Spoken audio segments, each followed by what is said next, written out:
Bismillahirrahmanirrahim. Dengan nama Allah yang Maha Pengasih, Maha Penyayang.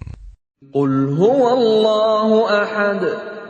Katakanlah Muhammad, dialah Allah yang Maha Esa. Allahus samad. Allah tempat meminta segala sesuatu. Lam yalid wa lam yulad. Allah tidak beranak dan tidak pula diperanakan. Wa lam yakul lahu kufuwan ahad. Dan tidak ada sesuatu yang setara dengan Dia.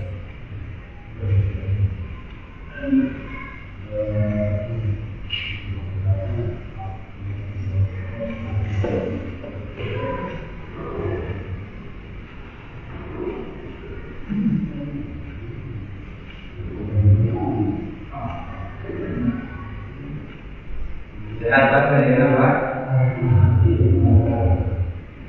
Yang ada saya atau ini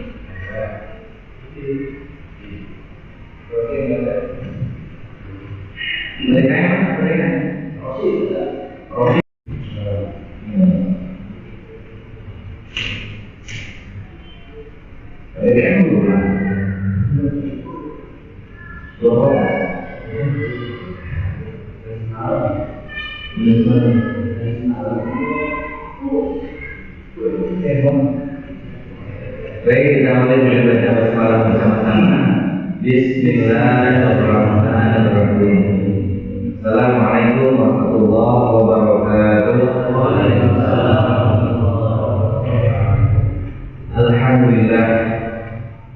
Alhamdulillahilladzi anzala ala kitab wa lam yaj'al lahu 'iwaja. Asyhadu an la ilaha illallah wa asyhadu anna Muhammadan 'abduhu wa rasuluh. Allahumma shalli wa sallim wa barik ala nabiyyina Muhammadin wa ala alihi wa sahbihi ajma'in. Amma ba'du. Ya ibadallah, ittaqullah wa ta'budu la'allakum turhamun. Ya ayyuhalladzina amanu taqullaha haqqa tuqatih wa la tamutunna illa wa antum muslimun. Amma ba'du. Bapak-bapak jamaah salat maghrib wa isya yang dirahmati Allah Subhanahu wa taala. Alhamdulillah, setelah kita melaksanakan sholat maghrib berjamaah, dilanjutkan dengan zikir dan doa, mudah-mudahan sholat kita, doa kita diterima oleh Allah Subhanahu wa taala. Salawat dan salam semoga tercurah kepada Nabi kita Nabi Muhammad sallallahu alaihi wasallam, panutan kita kepada Nabi kita semuanya. Mudah-mudahan kita yang istiqomah dalam menjalankan sunnah Nabi sallallahu alaihi wasallam seperti yang berakhir mendapatkan syafaat dan Nabi Muhammad sallallahu alaihi wasallam.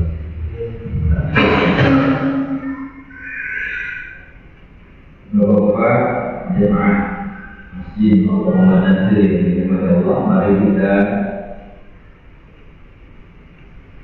meneruskan pembahasan kajian hadis kita di dalam kitab Bulughul Maram.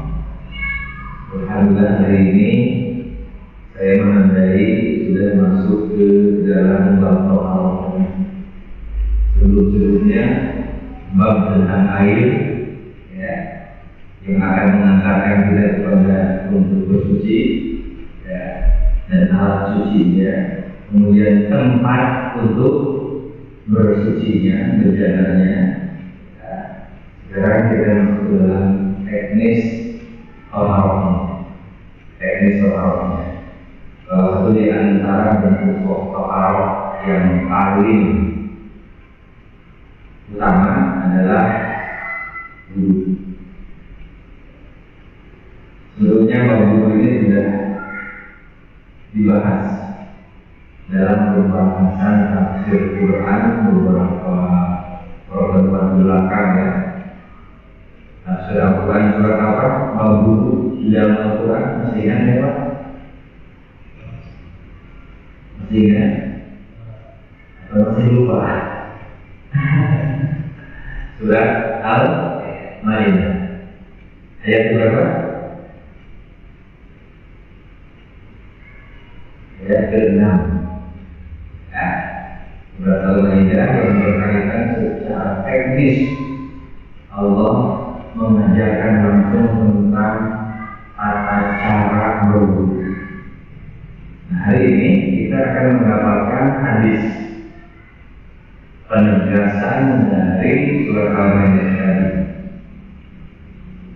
bahwa bagaimana yang sudah kita mampu, salah satu di antara syarat sah sholat itu adalah wudu.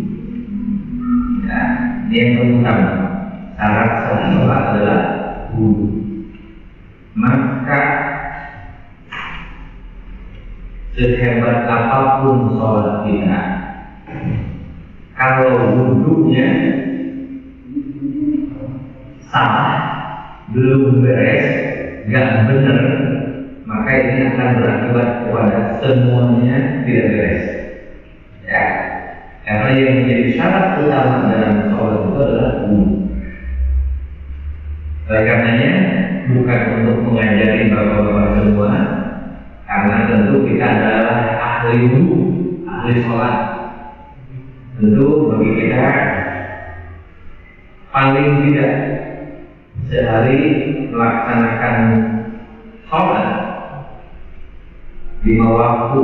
Di dalam 5 waktu itu paling tidak kita wudu juga berarti 5 kali. Kalau tentu mungkin Bapak menambahkannya dengan sholat sunnah yang lainnya. Bahkan perlu kita ketahui, wudu itu bukan hanya untuk sholat, ya. Wudu itu bukan hanya untuk sholat, tapi wudu juga adalah bagian dari sunnah Rasul, ya, untuk mengantarkan kita tidur sekalipun. Jadi sunnah Nabi SAW sebelum kita tidur, kalau kita ingin mendapatkan nilai ibadah dari tidur kita, maka awali dengan berwudu. Ya, awali dengan berwudu. Ini menjadi bagian-bagian yang penting untuk kita ketahui. Wudu juga ternyata mempunyai fadilah untuk meredam emosi, menurunkan amarah, terutama amarah bisu, amarah yang jelek. Sehingga Nabi SAW kemudian memberikan tuntunan kepada kita, jika di antara kita dalam keadaan yang terlalu emosi, marah, hendaklah berwudu. Kenapa?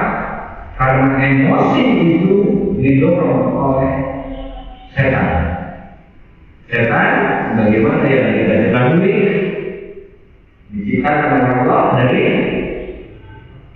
api, dan api hanya akan padam dengan air. Maka ketika kita marah, emosi dalam keadaan yang tidak stabil, ambillah itu, karena ini akan memberikan kejernihan di dalam tidak berpikir, ketenangan dalam hati kita. Ya. Dan dalam hal ini wudu bukan hanya untuk sholat saja. Maka mari kita dalami bagaimana tata cara wudu, ya, yang disesuaikan atau yang sesuai dengan Nabi Sallallahu Alaihi Wasallam.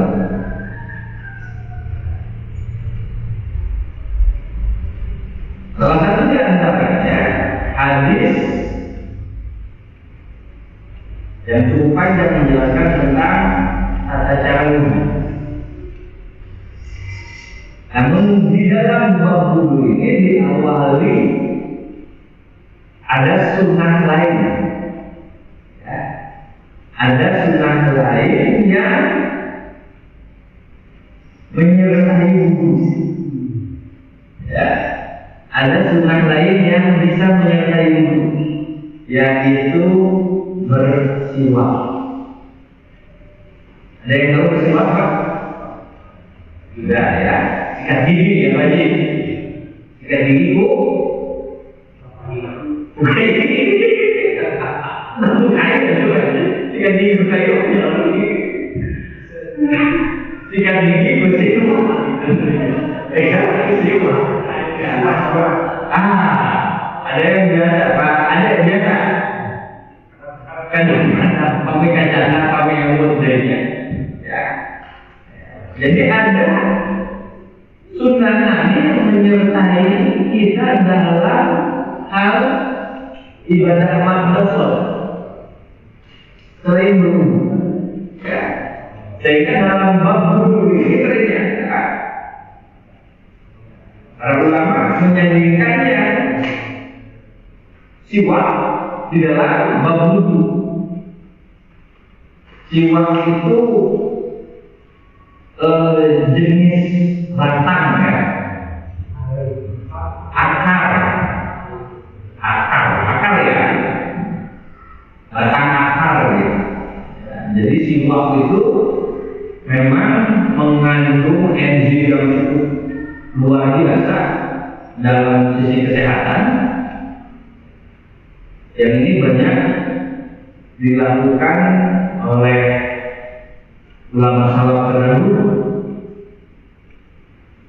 Maka sayangnya memang di antara kita sangat jarang menggunakannya karena satu, ya boleh dibilang agak sulit untuk mendapatkannya, walaupun sebetulnya sudah banyak, gitu kan? Sulitnya karena ayo usaha gitu ya. Sebetulnya sudah banyak di Al-Hakim ada gitu ya. Siwak. Karena memang tidak terbiasa. Termasuk saya tidak terbiasa. Kedua, ya ada orang yang sedikit berkata negatif tentang siwak ini. Padahal itu sudah. Negatifnya mengatakan joroknya itu pada katanya ya. Padahal nggak perlu harus izin, kalau memang nggak perlu nggak mau.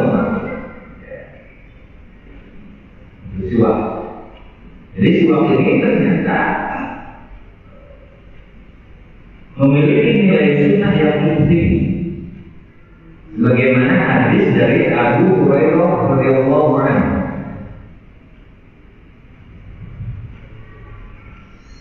Ya, an Rasulullah sallallahu alaihi wasallam qala. Jadi hadis ini dari Abu Hurairah. Rasulullah sallallahu alaihi wasallam bersabda, "Laula an asyqa ala ummati." Jadi kata Nabi sallallahu alaihi wasallam, seandainya, ini untuk Nabi itu tahu. Karena setiap yang disampaikan oleh Nabi itu adalah wahyu. Kata Nabi, seandainya an asyqa ala ummati, pekerjaan ini tidak memberatkan. Nah, kalimatnya seandainya ini tidak memberatkan kepada umat, li amartuhum, maka pasti aku akan memerintahkan kepada mereka.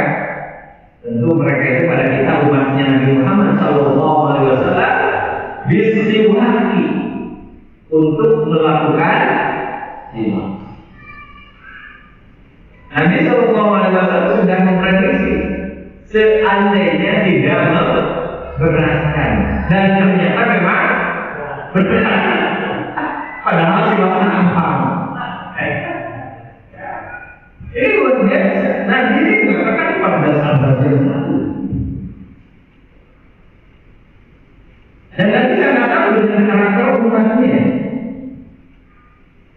yang jangankan bersiwak, melakukan wudhu sesuai dengan sunnahnya saja mungkin juga rada berat. Rada beratnya bagaimana nanti kita sebutkan. Ada yang berat yang mungkin ada sebagian di antara kita yang ketika itu ada yang terlewatkan, ya, walaupun bukan dari rukunnya. Maka Nabi Sallallahu Alaihi Wasallam ma'akuli wudu'i. Jadi diamartu bisiwaki ma'akuli wudu'i. Maka niscaya aku akan memerintahkan kepada mereka untuk bersiwak.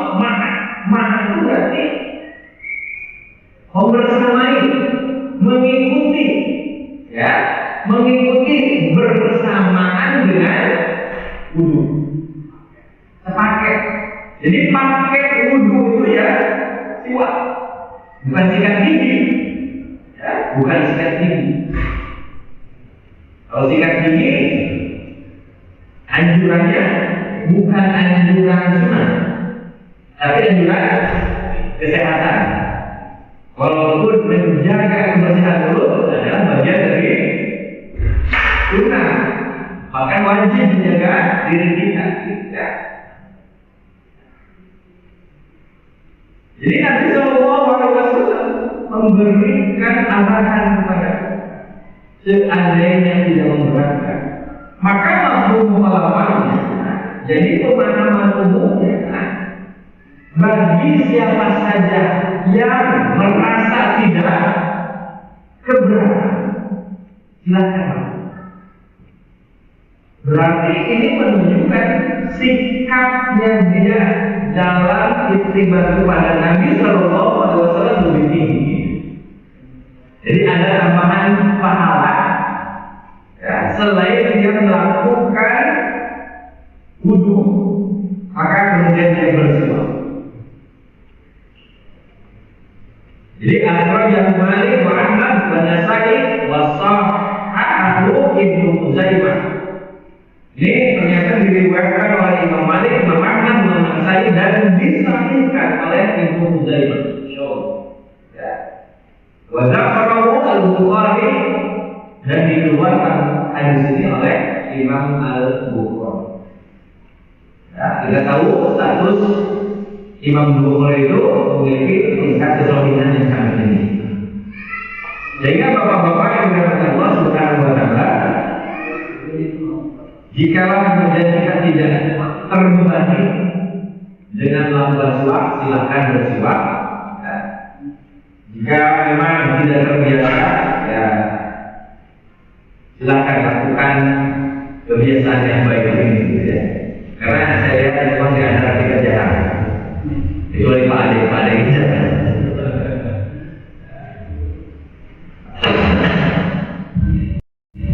Dan selanjutnya,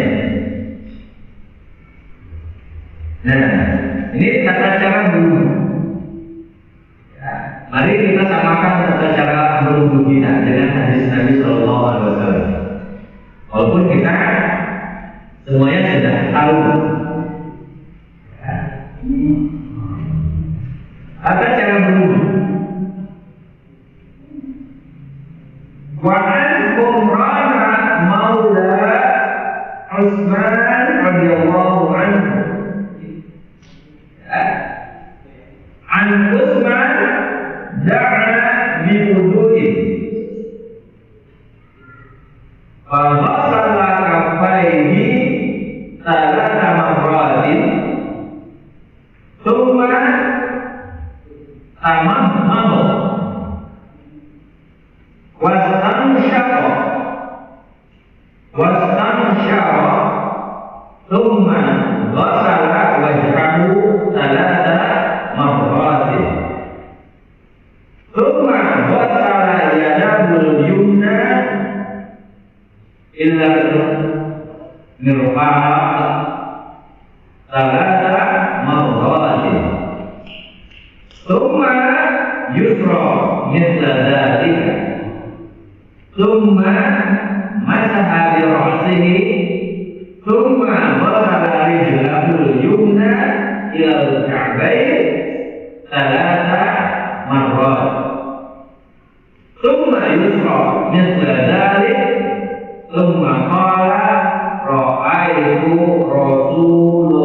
Rasulullah sallallahu alaihi wasallam tawaddu'a nahwa wudu'i hadza.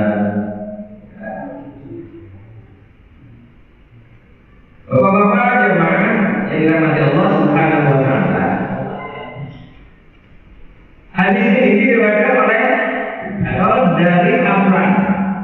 Amran ini adalah salah satu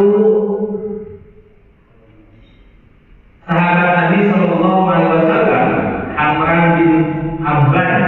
Ya, beliau adalah salah satu sahabat Nabi yang pernah ditawan oleh Khalid bin Walid. Waktu Khalid bin Walid belum masuk Islam, beliau diketahui Khalid bin Walid ini adalah komandan perang yang begitu sangat luar biasa dan sempat mengalahkan pasukannya Nabi Muhammad SAW dalam perang apa? Dalam perang apa?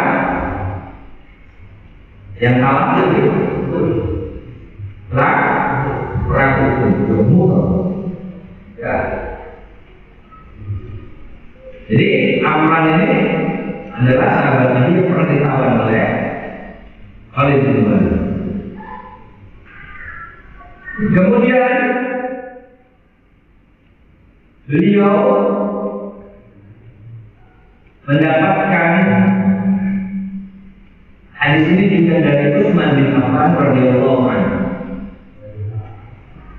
bahwa pernah Utsman bin Affan,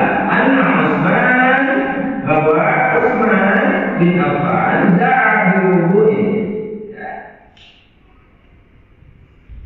Utsman bin Affan pernah meminta air kepada Amran, diwuduin untuk berwudu. Lalu kemudian Utsman bin Affan melakukan praktek wudu sebagaimana beliau melihat Nabi Sallallahu Alaihi Wasallam berwudu. Maka kemudian Utsman bin Affan radhiyallahu anhu fawasala kaffaihi salasa. Fawasala itu mencuci, maka beliau mengawali dengan mencuci kaffaihi. Kaffaihi itu ini bukan tangan, telapak tangan. Kalau tangan adalah yadi. Ya. Jadi mencuci kedua telapak tangannya.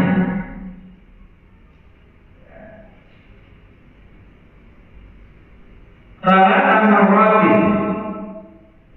tiga kali. Jadi mencuci tangannya, telapak tangannya 3 kali. Ya. Mungkin 3 kali ucapan maksudnya. Ya, wal-basar kali ini. Mencucinya itu sampai kemudian sela-sela jari, membersihkannya. Ya. Kemudian tamat mau. Kemudian beliau tamat mau memasukkan airnya ke mulut dan mengeluarkannya. Nah, kalau kita berkumur, tamat mau berkumur, ya.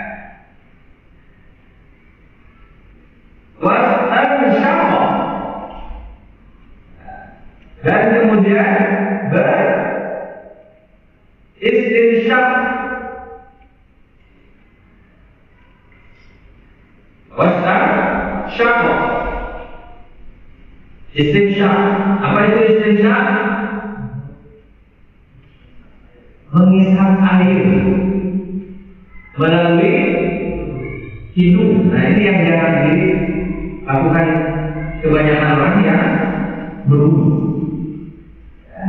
Jadi baru kebanyakannya tamat madu itu berkumur. Wasana musyakoh beristinsyak jarang, banyak yang kelewat. Beristinsyak itu menghirup air melalui hidung kemudian dikeluarkan kembali. Bukan lewat langsung nyerang langsung ya. Dan itu bersama dengan kita berumur. Tapi sebagian di dalam hadis ada yang terpisah. Jadi berumur itu lain, beristinsyak itu lain. Ya. Tapi yang jelas istinsyak ini memiliki faedah yang sangat luar biasa. Karena katanya di dalam ilmu medis istinsyak ini bisa paling tidak mengobati dua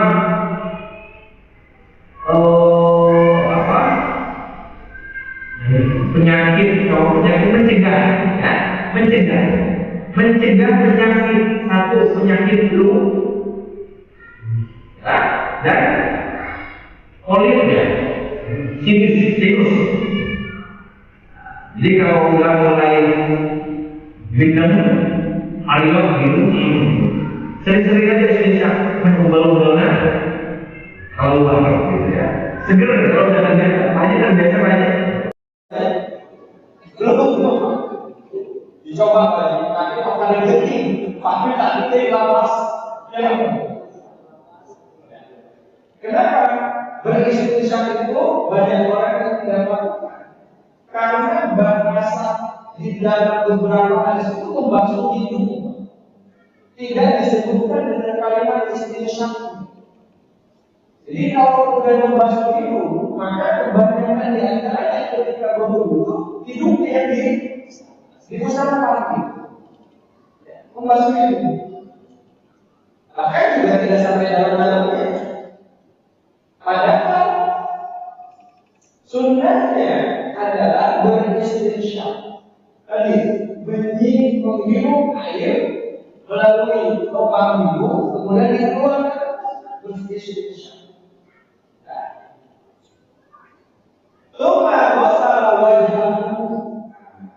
Kemudian beliau membasuh wajah,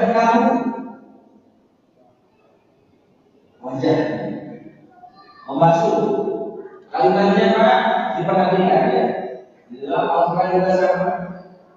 Wamsilu wujuhakum. Kalimatnya wasala itu mencuci, membersihkan dengan di apa ya? Disiram yang dicek lah gitu. Wasala itu.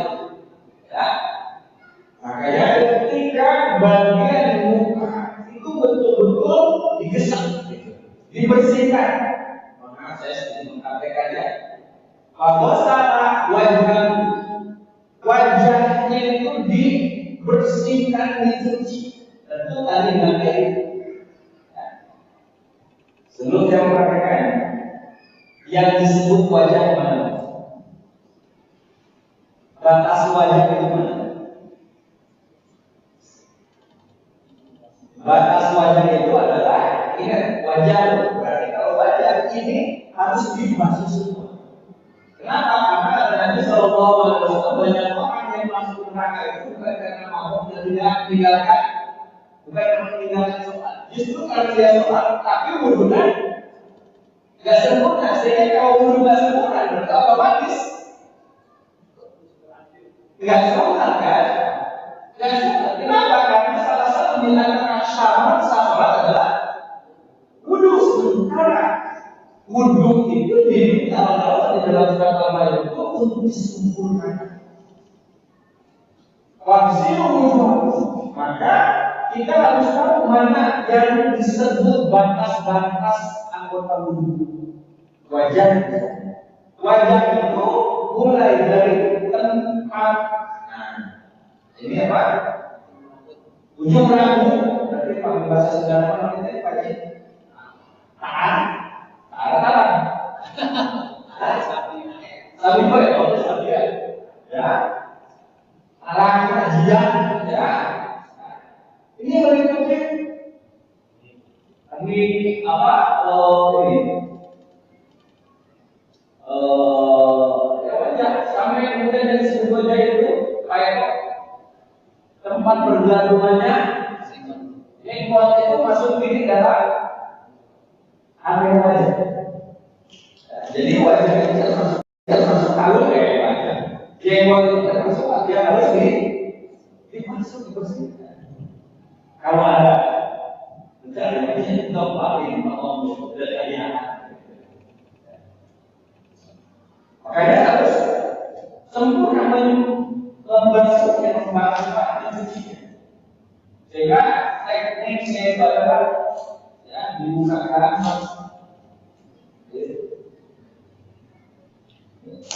Jadi 3 jari yang di atas ini, ya, paling tinggi dulu untuk mengusap keras. Jadi jempol untuk mengusap bagian pinggir. Bagian pinggir. Kanan. Ya. Sini. Ya. Sini. Baru kemudian dicuci. Lanjut. Fakta wajhahu ya. Salasa marratin. Ada kalimat ini. Salasa marratin. Ada kalimat ini. Ada salasa marratin. 3 kali. Di dalam fikih muyassar disebutkan bahwa 3 kali ini adalah jumlah maksimal dalam sunnah. Wajibnya adalah 1 kali. Wajib. Ya. Artinya sekali yang menjadi wajibnya sudah cukup. Tapi kalau mau menyempurnakannya sampai 2 atau 3 kali itu adalah sunnah. Artinya kalau misalnya ada yang baru sekali jangan dipermasalahkan. Berarti dia hanya menunaikan yang wajibnya saja. Kalau misalnya bapak mendapat 2 atau 3 wajib dapat sunnah. Ya. Salah marratin tsumma ghasala yadahu yumna. Kemudian ghasala yadahu yumna. Meneruskannya dengan membasuh yadahu tangannya. Al-yumna. Ini al-yumna. Yumna itu adalah kanan, yamin. Ya. Jadi berarti anggota tubuh dalam anggota wudhu yang harus diprioritaskan adalah kanan. Ya, kanan. Mengapa? Terlihat Nabi Shallallahu Alaihi Wasallam wudhu membasuh tangannya, ya, tangan kanannya dulu, ila mirfaqi. Ila mirfaqi itu adalah sampai sikut. Ini sikut. Banyak orang yang kemudian juga terlewatkan wudhunya karena tidak sampai sikut. Makanya kalau boleh dilihat Pak, untuk dilakukan di dalam kalimatnya itu, ya, ilal mirfaq, ilal marofik, ila. Kalau ila itu berarti sampai, bukan min, bukan dari. Ya, kebanyakan dari kita ketika berwudu membasuh tangan minal marofik. Padahal bahasa Al-Qur'annya ilal marofik. Kalau ila itu berarti dari ini tadi, apa namanya tadi? Dari kapal ini tadi, ya, ilal nirma. Berarti ilah itu akhirnya ada di situ. Akhirnya bukan dari situ. Kebanyakan bapak dari situ dulu ya. Ngomong peloncoran, apalagi keran. Tangannya dikasih ke keran, begini ya. Kebanyakan gini kan, membasuh tangan itu dari nirmat dulu. Kebanyakan. Ya, padahal dalam Al-Quran ya, hadisnya juga disebutkan bila berarti itu tujuan akhirnya adalah sikut, bukan sikut yang menjadi awalan. Maka kalau berdasarkan hadis ini, menuangkan air untuk membasuh tangan itu dari atas. Air itu ditabur oleh tangan buyutnya, begini, ya. Jadi ambil tabur buyut usah, nih usah, balikin untuk menyempurnakannya, diusah, ya. Walaupun memang membasuh dari nirmat itu juga tidak salah. Cuman kalau mengikuti kepada tertibnya berwudu, karena nanti ada rukun, ya, rukun wudu itu salah satu diantaranya adalah tertib. Rukun wudu itu salah satu diantaranya tertib itu sesuai dengan aturan urutan. Ya. Walaupun tadi dibutuhkan dari sikut itu sah saja selama memang sikutnya terbasuh, tetapi hampir mengurangi kesempurnaan tertibnya.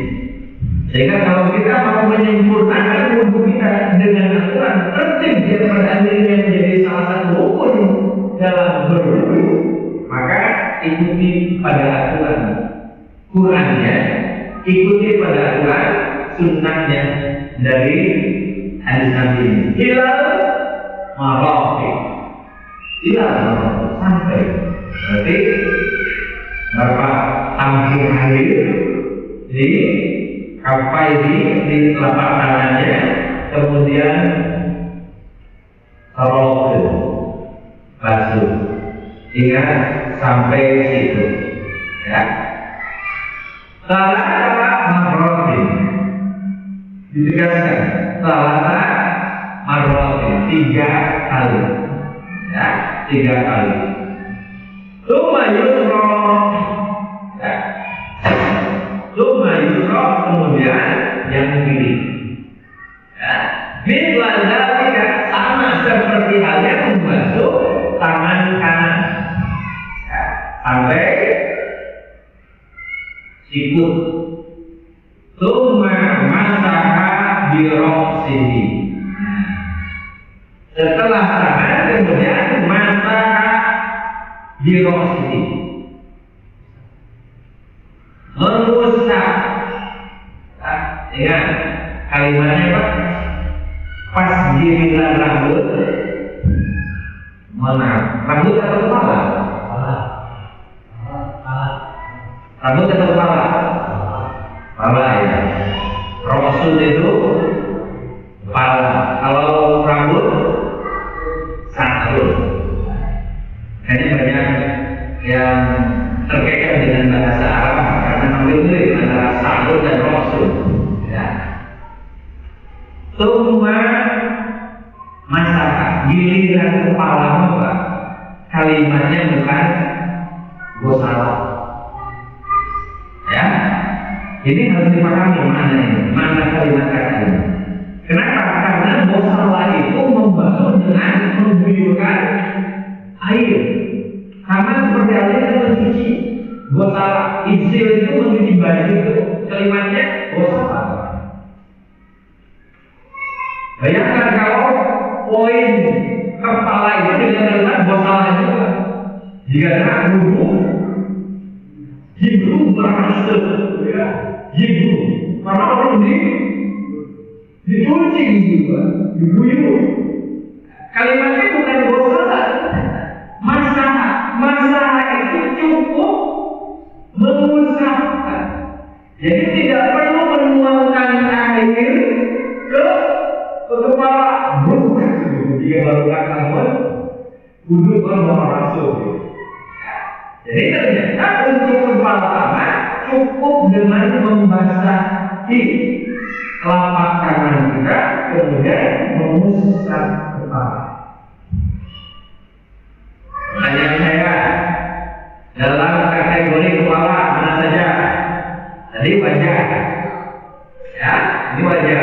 Kalau kepala berarti sesuatu yang menempel di atasnya.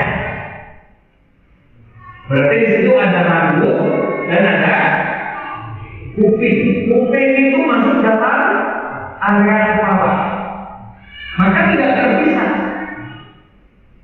Ya? Maka tidak terpisah.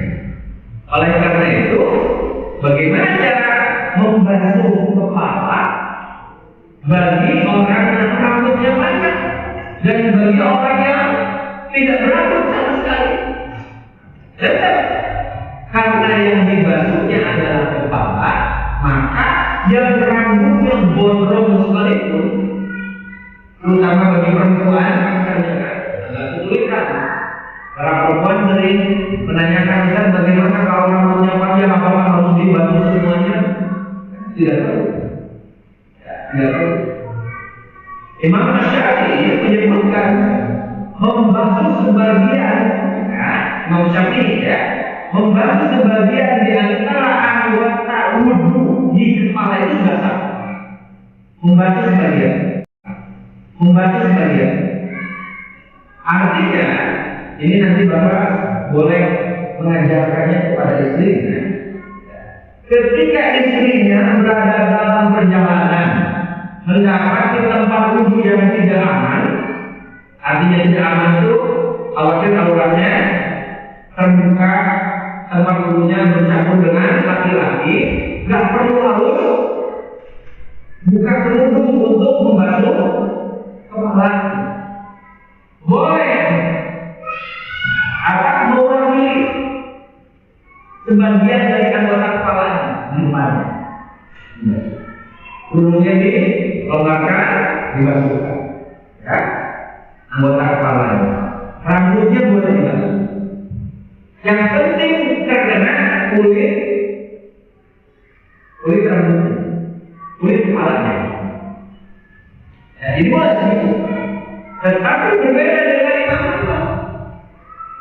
Kalau Imam Ahmad harus semuanya, ya, harus semuanya.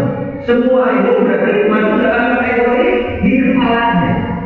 Ya, berarti kalau kepalanya sampai apa ini? Kuluk. Ya, kuluk. Sampai sini kuluknya. Kalau rambutnya banyak, bukan rambut yang rusak, tapi tetap kuluk sampai kuluk. Apa ini? Kuluk. Ya. Jadi masalah biologi membasuh kepalanya, kemudian wasalah rijlan, kemudian balik lagi wasalah kalimatnya, ya, kemudian mencuci kaki, ya, mencuci kaki yang kalau kaki kan jarak kaki panjang, ya, dari ujung jempol, ujung jari sampai paha itu adalah kaki, ya, sampai lutut juga kaki. Tapi dijelaskan dan dibatasi oleh Nabi Shallallahu Alaihi Wasallam ilal ka'bain, sampai mata kaki, ya, sampai mata kaki, mengucapkan,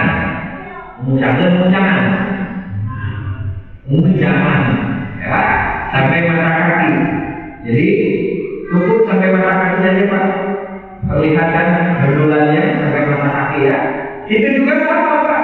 Hilal ka'bain, bukan hilal ka'bain. Pasti juga kebanyakan di antara kita membahasnya dari atas dulu ya. Dari atas dulu, dari mata kaki dulu, atau bahkan dari lutut ya. Lebih sebelum sabunan. Padahal ilah itu akhirnya ada di kaki, ada di mata kaki. Ya, berarti awalnya di mana? Awalnya ya di jari itu. Di jari kemudian sampai ke mata kaki. Ya, sampai ke mata kaki. Nah, karena itu dari ukuran yang mengalir itu memang enak kalau ukuran mengalir itu kan mengabasnya dari jari jemari kemudian sampai mata kaki. Ya. Salahkan orang ini bila 3 kali. Kemudian yang membasuh yang kiri. Mithla dzalika, sama seperti halnya membasuh yang kanan.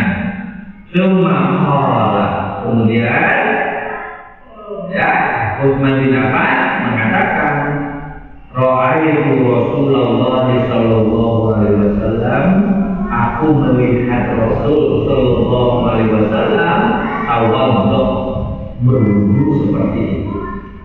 Ya. Jadi bapak-bapak yang dirahmati Allah Subhanahu wa taala itu adalah cara bertoharah wudu dengan wudunya Nabi sallallahu alaihi wasallam. Hadis ini diriwayatkan oleh Imam Bukhari dan Muslim. Ya, muttafaq alaih. Kemudian ada hadis lain, man tawadda'a nahwa wudu'i hadza thumma shalla raf'ataini la yuhdithu fihi ma nafsuhu ghufira lahu ma taqaddama min dhanbi. Menarik. Man tawadda'a, barang siapa yang dia berwudu,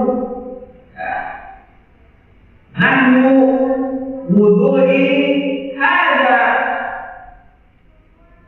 seperti wudunya aku. Kata siapa? Rasul. Ya. Kalau ada buku namanya sifat sholat Nabi. Ya, sifat sholat Nabi, ada sifat wudu Nabi yang mengarangnya Syekh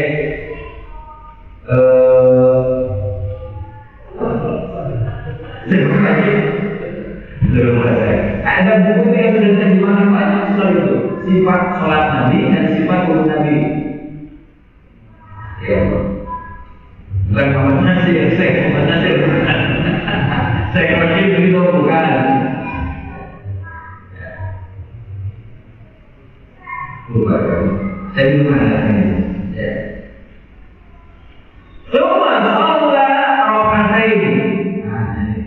Sudah wudu seperti halnya wudu yang terjadi oleh Nabi, sholat rakaat ini, kemudian sholat 2 rakaat. Ya, kemudian sholat 2 rakaat. La yahdithu bihi ma nafsu. Kemudian tidak ada niat dalam hatinya membayangkan sesuatu. Ya, jadi tidak ada pikiran-pikiran lain, tidak ada niat-niat yang lain. Setelah wudu dia langsung sholat. Sholat apa? Syukur wudu. Pak, ini panggilan sholat syukur wudu. Sholat syukur wudu itu adalah sholat 2 rakaat setelah wudu. Ya. Tapi sholatnya apa? Caranya tadi tidak dihinggapi oleh perasaan-perasaan ngobrol-ngobrol, ya.